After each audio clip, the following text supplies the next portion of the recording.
G'day YouTube, my name's Lance. Welcome to Bundy Bear's Shed. The weather report. Well look, it's just lovely.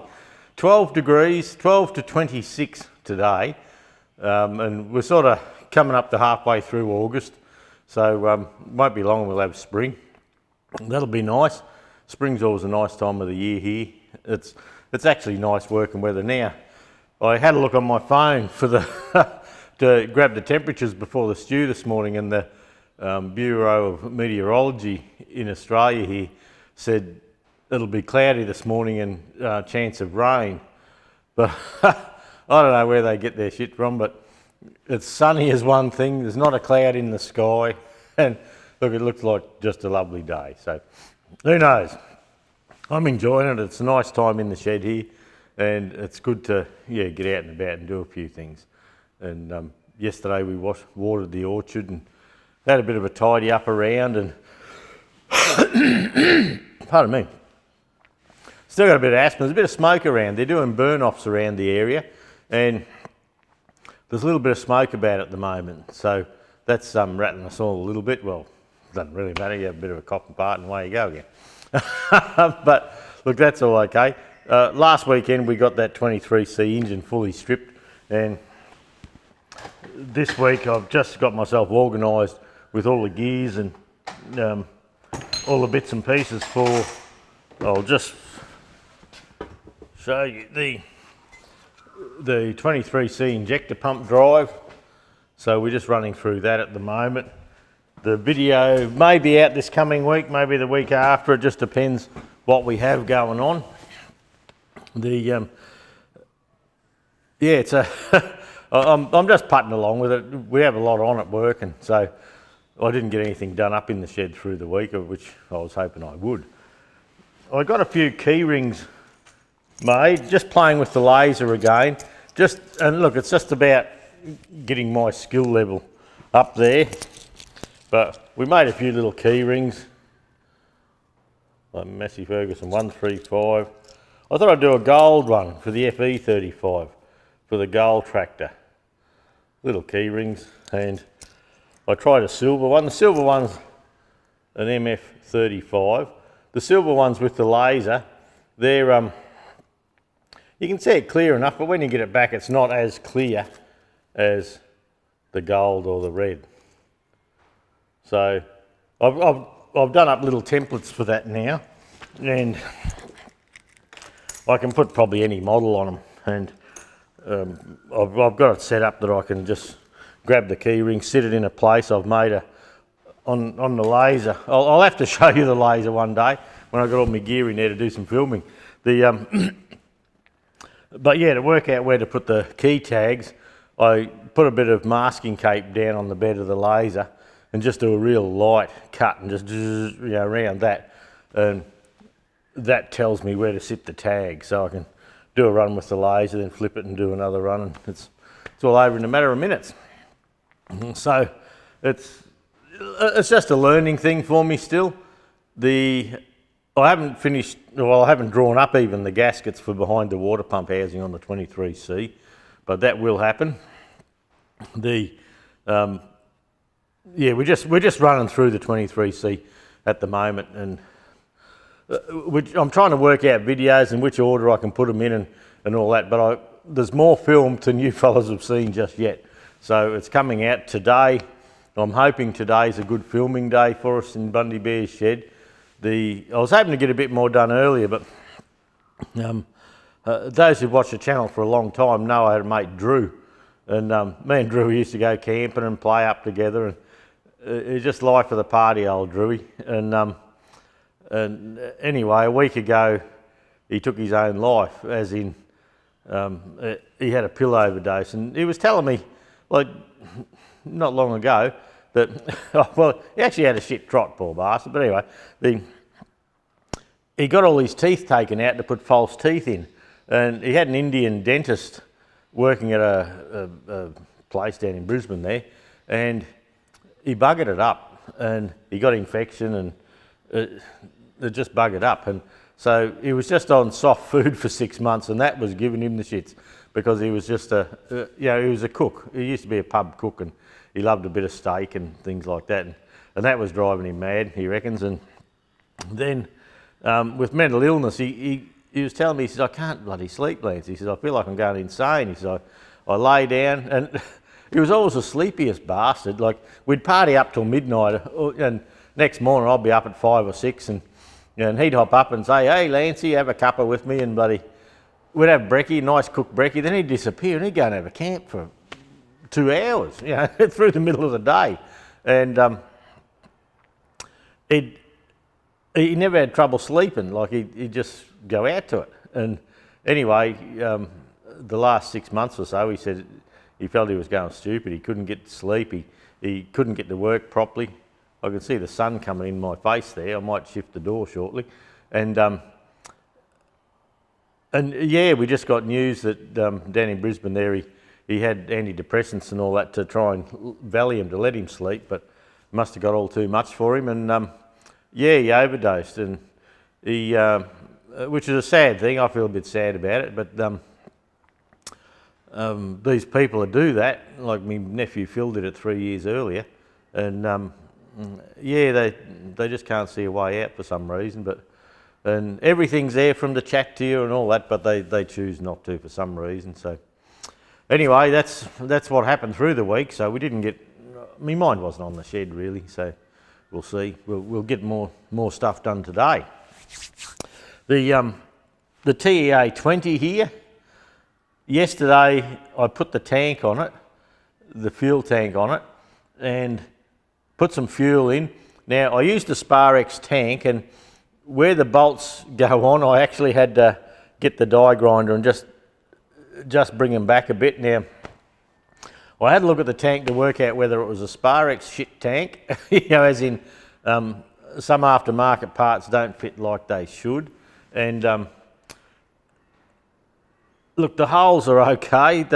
What the aftermarket people do with the tanks, instead of just the TEA having one outlet, they have 2 outlets.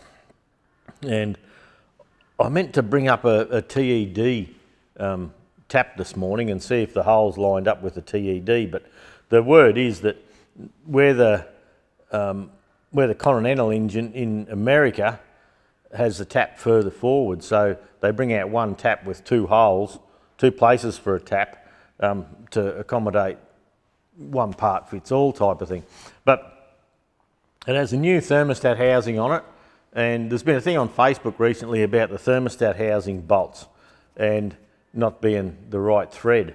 They should be 5/16 UNC, and mine are. But I had some Bearco ones through recently, and they were 8mm. And oh, it's a pain in the arse. You send them out to a customer, you don't even look. They've been right for that long, and you don't even look. You send it out to the customer, and they say these threads don't fit, and you say what? So you start checking stock, and then it was hit and miss. We had some UNC, some metric. So I haven't checked for a little while. My staff are still checking threads and making sure. And we actually went and bought some bolts, and if it was a metric one, we were supplying metric bolts. But that thing pisses me off.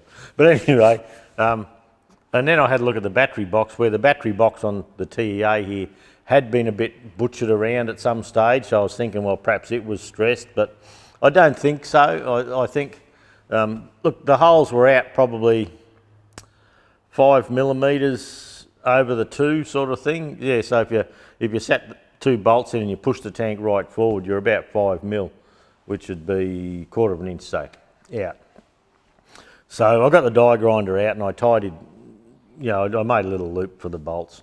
I did front and back so I could centralise it and jiggle it around.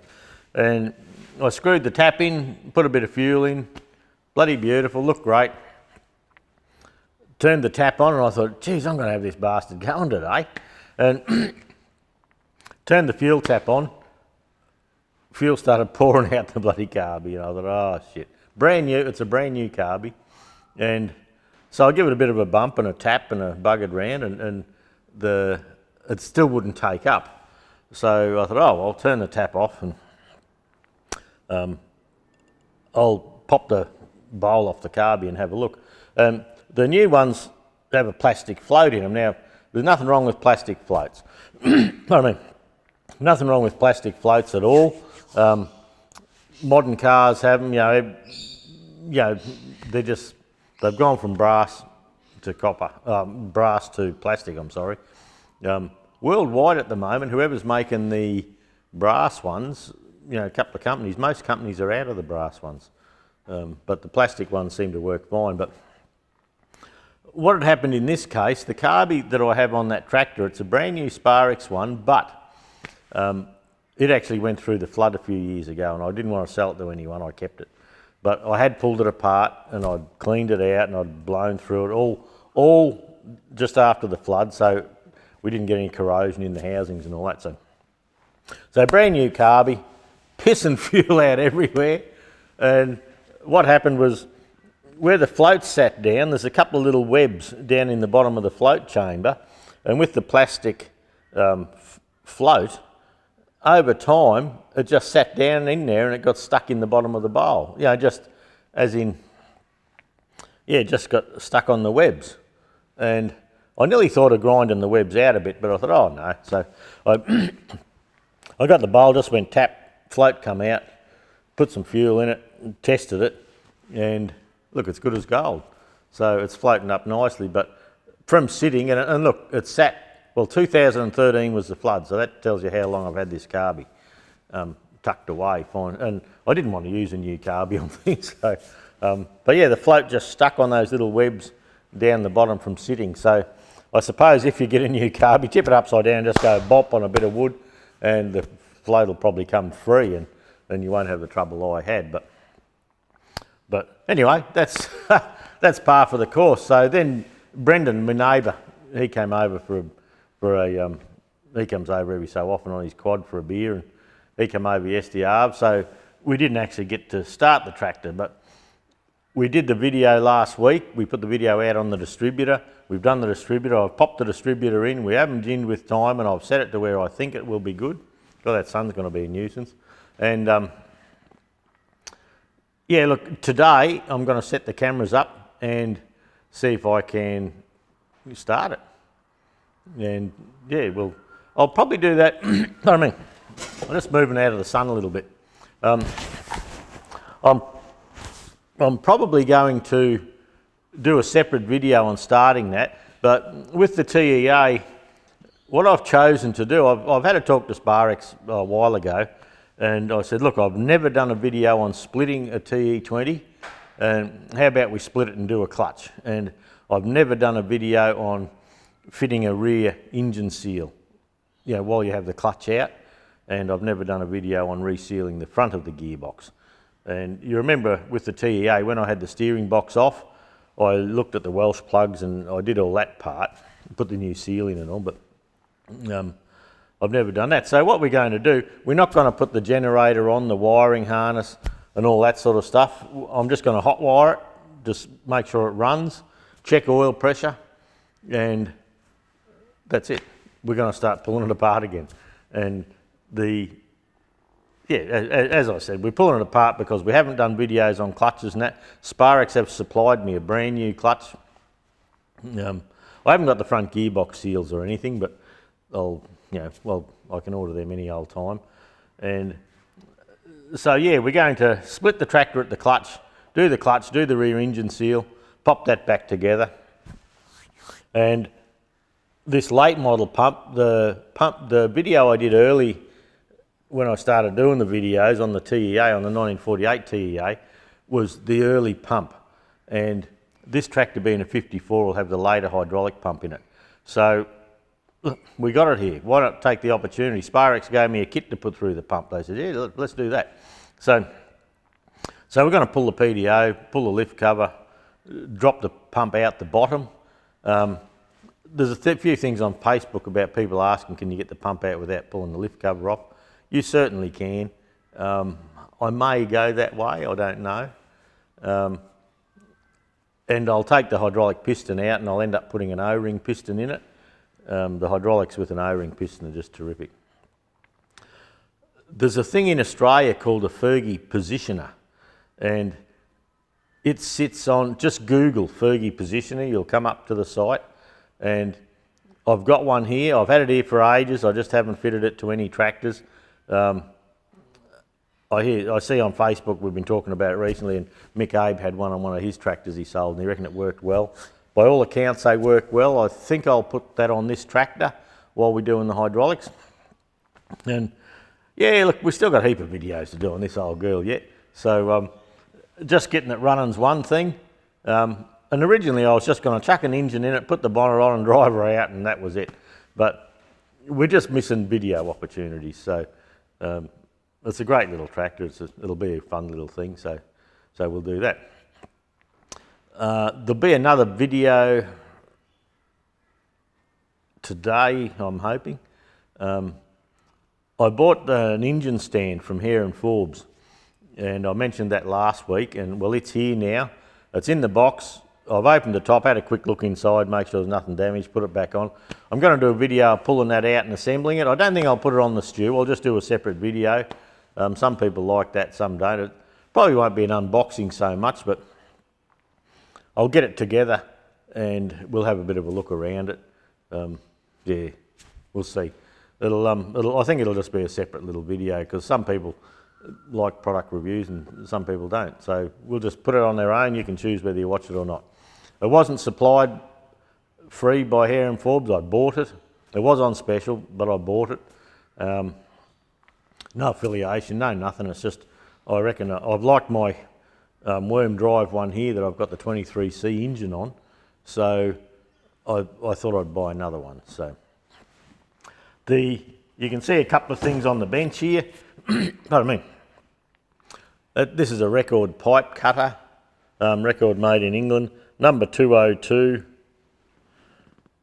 I think that says 1/8 to 2 inch. You'd think a bloke would wear his glasses. Old Cyril that we were cleaning out his shed, this was part of his gear. And I've always liked the record stuff, but I used to have a record pipe vise, but I let it go with the business, and I've sort of been on the lookout for one, but we got one, but it just needs a bit of a restoration, as in you could use it now, but we're just going to pull it apart, free it up. I may paint it, I may not, who knows. Look, probably not. But some of the rollers, they're a bit gritty to turn, and look, it's probably only cut half a dozen bits of pipe in its entire life. And so we've got that there, and we also got the matching pipe vise. So we're going to do the same to that. Just tidy it up. It looks like it's got a bit of house paint spilt on it. I will try and get that off, but look, it's done no work. You can see it's in very good order, but it just needs a tidy up, a clean up, and bring it back into serviceable condition. So when we want to use it, we can. Now these, yeah, you can see the bench. These are meant to bolt on to a bench or a stand of some sort, and I don't use them like that. I like to put it in the vise. So we'll be making a plate to sit along here. So it'll probably be like a 3/4 plate maybe, I don't know. To sit along there, we'll tap some holes, and then we'll actually have a piece coming out here that we can hold it in the vise somewhere. I used to have a really big, on my old one, I used to have a big piece of angle iron come down here, but we'll see what happens, because yeah, you've got to turn it and then run the handle, then turn it and run the handle anyway. So I've brought that up the back here just as a muck around job. I've had it up in my hoochie there for quite a few weeks now, and yeah, I just want to make it serviceable. Like I might soak the chain in a bit of oil and you know, give it all the pressure clean and tidy it up a bit, just to bring them serviceable. You could use them now, but I can't see the sense in running rusty threads up and down and things like that. So we'll see how we go. But yeah, as for a stew, look, that's probably all we got. I'll go handheld with you. I'll show you just a quick what we're doing with the Fergie here. I've run a hot wire from the coil to the distributor. I've got a Cane 86, like a big 86 battery sitting in there with jumper leads on it. I've got a little press button start switch as my ignition switch, so I actually have to hold it down to keep the tractor running, so if something goes wrong I just let it go and she's brrr. So yeah, look, I'm going to do that this morning for sure. I'm a bit excited, and once we do that and you see it running, yeah, and the only reason I probably won't put that on the stew, put the running of it on the stew, is because we have a playlist on the tractor. So just to have a quick chat and a picture of it hot wide and all that, just for that playlist to make it more complete. That's the only reason we're doing it that way. I've got the Land Cruiser sitting in the shed here, because just keeping it out of the weather really, because it's got solar power that keeps all the lithium batteries going. And in the shed here it gets no solar power. I park it in this bay and I just run the smart charger over, and it just puts a trickle in and keeps the battery up and running. So that's a good thing. The Land Cruiser is going in this week for some more work. ARB helped me out a lot with this build, and we were going to do a few videos, but I don't feel right about doing videos when you're waiting on parts for 6 months, and saying, oh, you know, still haven't got that, and hanging shit. So what's happening this week is the scrub bars, the bars from the bull bar down are going on, and the side steps, the new side steps. So the standard side steps, look, they're pissy little things, and on the right hand side on the bottom of the door I've got a bit of bitumen splattered up from roadworks up on the bottom of the door, but you can get it off with kerosene. But I'm going to wait until I get the new steps on, and then I'll make sure there's none of that there and give it a bit of a tidy up. So Wednesday the Cruiser goes in for the scrub rails and the side steps. Extended diff breathers are going on. The diff breathers end up right on the firewall at the back of the engine, at the firewall right up the top where the bonnet sits down. So they're 4 foot, 5 foot off the ground. So we have a diff breather, a transfer case breather, a gearbox breather, and a front diff breather. So there's 4 breathers going in. So if we hop into a bit of water, something like that, yeah, it's covered. We don't get water in our diffs and things like that. I still have to change the oil again. As I've done 7,000 Ks, I've done one oil change. I'm going to do another one, but at the moment it's sitting in. Last weekend I gave all the utes a wash and tidied them up, but I'll have to do a shuffle this morning sometime and get that one out ready for take to work for the week. And then the Triton I take every Friday because Jude doesn't work Friday and Nicole does the posting, and she doesn't like driving the big one, so I take the Triton in for her. But on posting, Australia Post, what a pain in the arse. They 2 times last week we couldn't post out for the day. Here we got 60 odd parcels sitting out. Now our little dispatch gets full, and no, system down. No, down for maintenance in the middle of the bloody week. And then they sent us a thing saying it'll be down Saturday. They're going to do maintenance Saturday. We could not send a part Friday. You could not log into their website. It was website down for maintenance on a Friday. And Fridays are big days, you know, you make sure anything's come in for the week is gone and all that. So this morning when Jude and Nicole, well, they're in the shop now, when they get in there, their first thing is see if the website's working, make sure it's up and running, then do one parts run into the post office. We take the parts into the post office. So take the parts into the post office, so 60 odd parcels probably, and then come back and start packing today's orders for everything that's happened over the weekend and get that up to the postie by 2 o'clock. So they're gonna have a bit of extra work in their day just because of Australia Post, but any government department, they're all crap. They couldn't organise a shag in a brothel with a fistful of $50 notes, I don't reckon. But anyway, that's what we've got to put up with. That's why we're in business, because we love it. Okay, I'll go handheld. I'll just go for a quick walk around and just show you. And the shed's still clean. Woohoo! So far. All right, hang on a sec. So that's the Land Cruiser hanging in the hoist bay there. She's yeah, she's looking good, the old girl. But yeah, I've just had the battery charger on here just to keep everything up on top line. Yeah, like I say, because the solar panel, the fridge in the Land Cruiser runs 24/7, and in the shed here through the day, when I'm at work, it gets no sun. So like I say, I just put a little trickle charger on, that keeps it going. Yeah, look, the bench is looking pretty good. We got the sun washing in, which is a bit of an issue. I'm normally shifting the door around. But yeah, the little TEA here, we'll go around the other side. And I'll just turn the fuel on.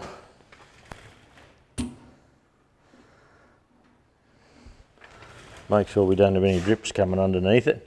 But you can see I've just run not even a terminal on the end, I've just run a wire from the coil to the dizzy.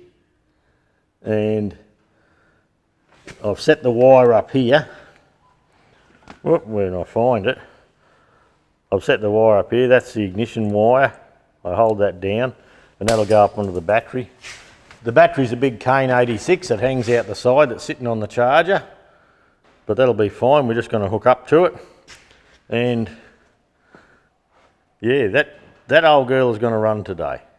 Oh look, me bloody carby's leaking again. God, that gives me the shits. I'll have to go and work on that now and see. Yeah, see what's going on there.